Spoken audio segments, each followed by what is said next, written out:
নবীজি সাল্লাল্লাহু আলাইহি ওয়াসাল্লাম চারটি কাজ কখনো ছাড়ছেন না। কয়টি কাজ? চারটি কাজ।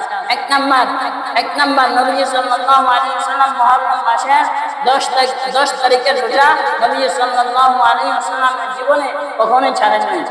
সুবহানাল্লাহ। নবীজি সাল্লাল্লাহু মুহররম মাসের 10 তারিখের রোজা তিনি কখনোই ছাড়েন নাই। 2 নাম্বার হচ্ছে জিলহজ মাসের 10 দিন, এই 10 দিনের রোজা নবী সাল্লাল্লাহু আলাইহি ওয়াসাল্লাম জীবনে কখনো ছাড়েন নাই। 3 নাম্বার আমল নবী সাল্লাল্লাহু আলাইহি ওয়াসাল্লাম চন্দ্র মাসের 13, 14, 15 তারিখের রোজা তার জীবনে কখনোই ছাড়েন নাই। আর 4 নাম্বার হলো নবী সাল্লাল্লাহু আলাইহি ওয়াসাল্লাম ফজরের নামাজের 2 রাকাত সুন্নাত তার জীবনে কখনোই ছাড়েন নাই। সুবহানাল্লাহ।